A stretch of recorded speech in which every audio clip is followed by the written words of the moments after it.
Ce? Credeai că asta e viața de student? Rămâi până la final și o să afli cum e de fapt. Sunteți gata să aflați adevărul despre Fea?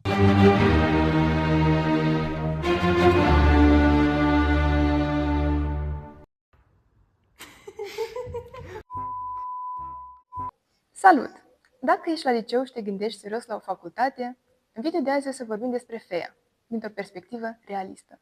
Ce funcționează bine și ce merită să iei în calcul înainte de a face o alegere. Iar astăzi le aveți alături pe Daniela, care e în top 5 studenți, Și pe Diana, care e șefa de an. Deci, perspectiva de azi vine din partea unor studente care chiar vin la facultate. și aici nu suntem ironice. O zi din viața unui student la marketing de la Fea.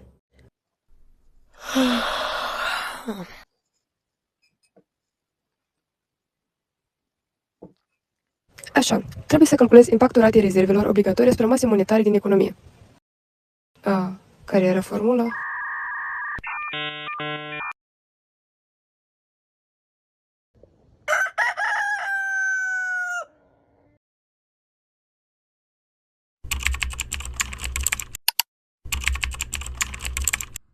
Și gata. Încarcă.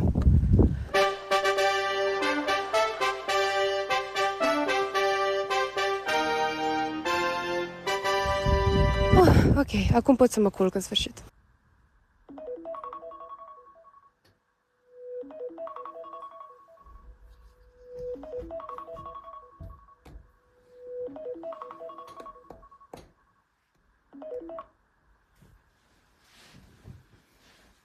I like to move it, move it. I like to move it, move it. You like to move it. I like to move it, move it. I like to move it, move it. I like to move it, move it. You like to move it. I like to move it, move it. I like to move it, move it. I like to move it, move it. You like to move it. I like to move it, move it. I like to move it, move it. I like to move it, move it. I like to move it, move it. I like to move it, move it. We like to move it. I like to move it, move it. She like to move it, move it. We like to move it, move it. Dacă îmi face cercul, dacă să încerc concentrice. Da? Inclusiv eu după ce o să trec de chestia asta, o să mă duc direct la subiectul nostru.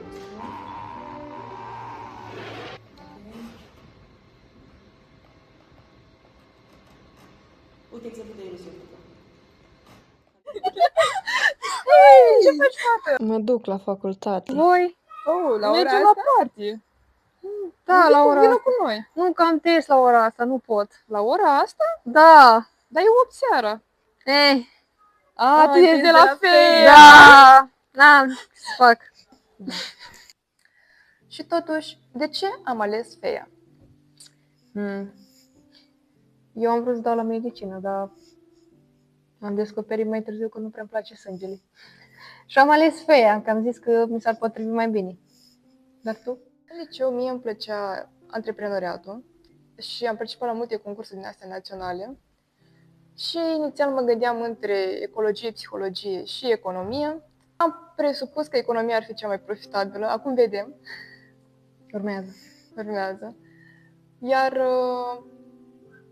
de ce am ales anume Fea? Inițial voiam Danemarca. M-am mai documentat și am zis că bine, poate ar fi bine ceva mai aproape, ceva unde nu mereu plouă și pot să mă râd. Și am zis că ok, hai să încercăm poate România și mai exact Iașu, pentru că e cel mai aproape. Sincer, eu fac doar 3 ore până în Chișinău. Nu știu. Dar a fost gândită alegerea, adică când am ales și marketingul, mi-a făcut o analiză SWOT cu vreo 3 specializări, era dintre BA, AI, statistică și marketing. Și am zis că ok, ce pot să lucrez în viitor cu asta. Și am zis că marketing cred că e cel mai bine, că sunt o persoană mai creativă și mereu îmi vin idei. Eu care am vrut administrație publică ca să scap din mate, pentru că credeam că e cea mai grea materie și eram speriată din cauza celor care erau la admitere. Dar n-am intrat acolo și am intrat la marketing fiind 2 opțiuni și am zis că dacă așa s-a întâmplat, așa trebuie să fie. Și am ajuns aici împreună. Da. N-am fi făcut podcastul ăsta. Da, deci mate să știți că nu e cea mai grea materie. E conta sau finanțe. Conta nu e grea dacă ajungi în vei. În a doilea sau a treilea an, da. Și când era și gluma aia. La FEA doar primii 4 ani sunt mai grei, dar noi învățăm 3. Totuși, la FEI avem și lucruri bune. Vai, ce cald e! Ar merge niște apă. Ah!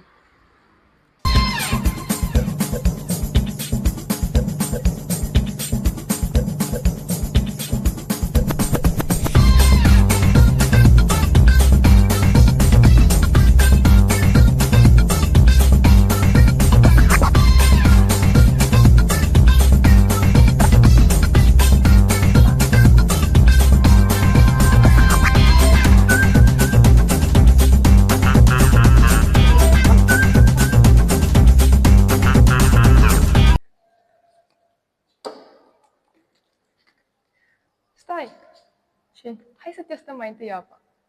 Huh? Da. Luăm niște apă de aici și testăm apa din facultate.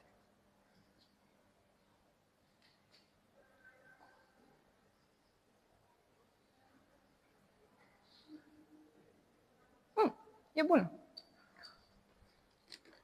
Noroc. Avem și canapea. Ne place. Avem și tonomat de cafea. Ne place. Și avem și asta. Iar cea mai frumoasă parte sunt profesorii care ne-au făcut studenția mai frumoasă. În continuare vă vom prezenta câțiva dintre profesorii noștri preferați. It's the one and only Digo Double G. Dar care este cea mai frumoasă amintire din studenția dumneavoastră? Cea mai frumoasă? Da. Cred că somnul pe care l-am dormit la primul curs din viața mea de student, și anume la contabilitate. Pe vremea mea, că pot să zic lucrul ăsta, cursurile de contabilitate țineau câte 3 ore. Și aveam joi dimineața de la 8 și acum țin minte în B7 cu doamna Georgescu, curs de contabilitate, după ce cu o seară înainte am avut balul bubocilor.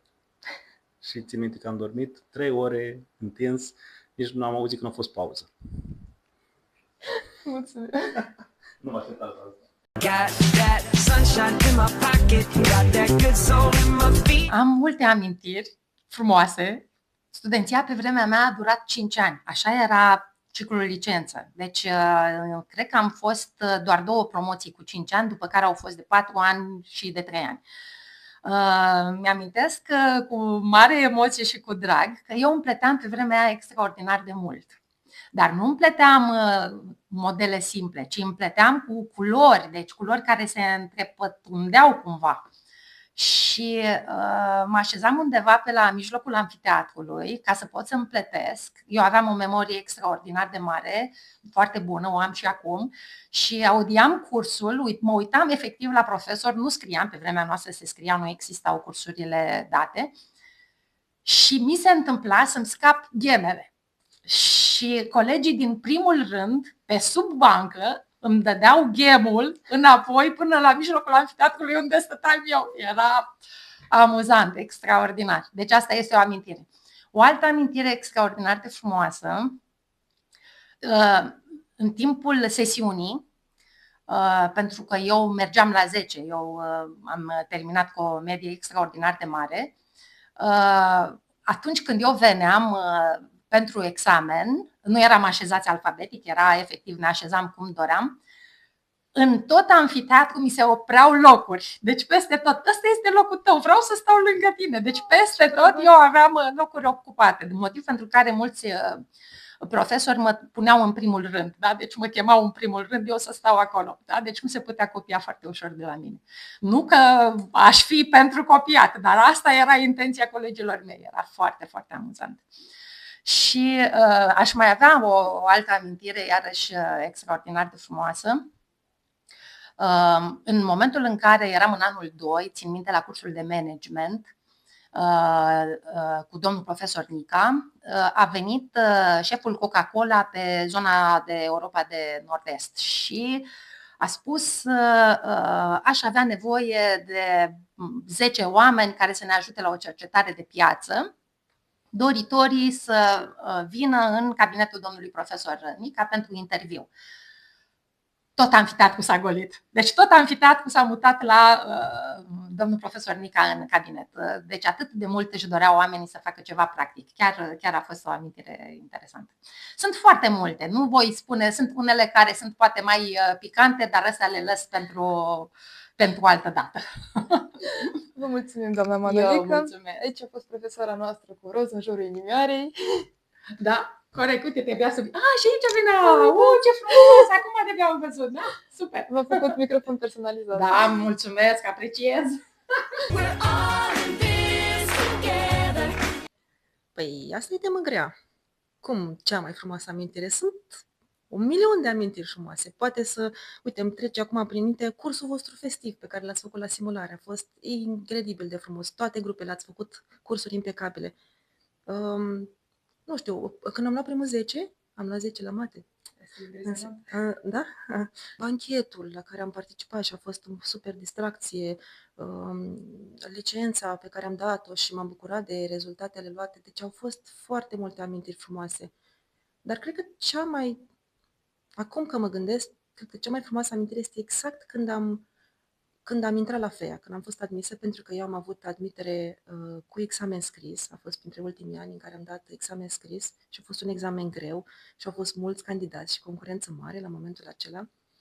Și aș spune că e cea mai frumoasă amintire pentru că noi asociem amintirile de emoții, iar emoția pe care am avut atunci a fost o emoție unică, aceea în care simt că se va schimba viața mea, simt că mă așteaptă surprize, unele frumoase, unele din care am foarte multe de învățat, simt că se deschid niște uși, dar nu știam ce va fi. Era acel necunoscut care mă atrăgea cu o forță incredibilă. Ce frumos! Mulțumim, doamna Țigulea! Mulțumesc și eu! Și cu această ocazie, aici, după cum puteți observa, sunt plicurile noastre la cursul festiv fictiv, organizat de dumneavoastră. Da, eu doar am coordonat, voi ați fost motorul principal. Și vrem să vă invităm, să vă mulțumim și să vă invităm și la cursul nostru adevărat. Surpriză super! Mulțumesc foarte mult, voi veni cu mare drag. Mulțumim mult! Sorry, I cannot hear you, I'm kinda busy. Desigur că sunt multe momente frumoase atunci când ești student, multe dintre ele se întâmplă la facultate, alături de colegi, dar foarte multe se întâmplă și în afara facultății. O experiență foarte frumoasă pentru mine a fost cea a programului Work and Travel, unde am cunoscut mulți oameni, am și lucrat, dar am și călătorit. Alte experiențe care mi-au rămas în minte și care îmi vin acum ar fi 2 deplasări de când eram doctorand. Una dintre ele în Slovacia cu o colegă de-a mea care vă este și profesor, Alexandra Jelea, și cu Vlad Faraonel, care este și el, cred, ați făcut ore cu el? Nu, din păcate. Ok. Și cred că Alexandra și Vlad își pot aminti cum am fost și la conferință, dar și în club și la distracții acolo. Și o altă experiență care mi-a plăcut foarte mult a fost în Italia. Am fost acolo la un Erasmus. Eu venisem foarte pregătită să fie ceva serios, dar italienii sunt așa mai petrecăreți. Am avut foarte multe activități de genul excursii, dinner, de socializare, cu foarte multă mâncare bună și cu puțin alcool. Da, cred că cam asta ar fi, dacă ar fi să zic așa, amintiri din FEA. Și pentru a vă fi mai ușor să aflați dacă vi se potrivește FEA, am realizat un quiz pentru voi. Numărați câte răspunsuri de A și B aveți, iar la final veți afla răspunsul.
Dacă majoritatea răspunsurilor tale sunt varianta A, în special la primele 6 întrebări, felicitări, ești potrivit pentru FEA.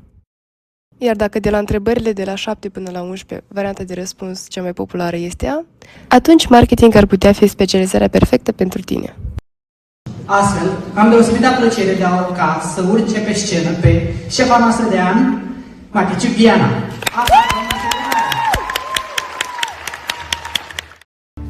Am învățat să supraviețuim cu puține ore de somn, multă cafea și multă ambiție.